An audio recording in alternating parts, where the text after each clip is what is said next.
समाचार में आपका स्वागत है। आइए नजर डालते हैं आज की सुर्खियों पर।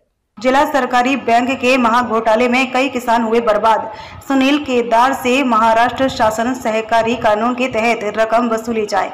भाजपा कार्यकर्ता आशीष देशमुख ने की मांग। जिला सरकारी बैंक में हुए करोड़ों के महाघोटाले में कोर्ट ने माजी मंत्री सुनील केदार को दोषी मानकर 5 वर्ष की सजा सुनाई थी, लेकिन ये सजा किसानों की लूटी हुई रकम वापस नहीं लौटा सकी। ऐसे में महाराष्ट्र शासन सहकारी कानून के तहत करोड़ों की राशि सुनील केदार से वसूल करके गरीब किसानों को वापस लौटाई जाए। इस मांग को लेकर 2 अगस्त से सावनेर में बीजेपी नेता आशीष देशमुख की अगुवाई में किसानों का बेमुदत अनशन शुरू किया जाएगा।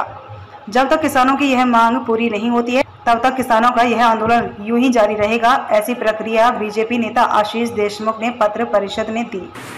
नागपूर जिल्हा परिषदेमध्ये केंद्र शासनाची जल जीवन मिशन जी योजना जी आहे, केंद्र शासनाचा आदरणीय मोदी साहेबांचा, पंतप्रधान मोदी साहेबांचा एकच उद्देश होता की या देशामधील लोकांना, प्रत्येक घरातील प्रत्येक माणसाला त्या ठिकाणी शुद्ध पाणी मिळावं, यासाठी केंद्र शासनाची महत्त्वाकांक्षी योजना जल जीवन मिशन आणि त्या अंतर्गत नागपूर जिल्हा परिषदेला केंद्र सरकारकडून काँग्रेसचं सरकार आहे, त्या सरकारमध्ये बसलेले सर्व पदाधिकारी आहेत, त्यांनी एका कंत्राटदाराला 20 कामे देण्याचं त्या ठिकाणी काम या जिल्हा परिषदेच्या सर्व पदाधिकाऱ्यांनी त्या ठिकाणी केलेलं आहे।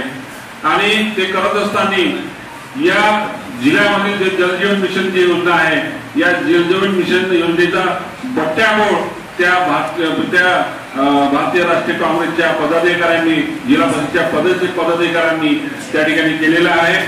आणि या जो घोळ, ह्या मोठा जो घोळ त्या जल जीवन मिशन अंतर्गत जो झालेला आहे, त्याचा परिणाम पूर्ण नागपूर जिल्ह्यातील जनतेला त्या ठिकाणी भोगावा लागत आहे। आज के हिंदी समाचार में बस इतना ही। फिर मिलेंगे देश भर में घटित अहम खबरों के साथ।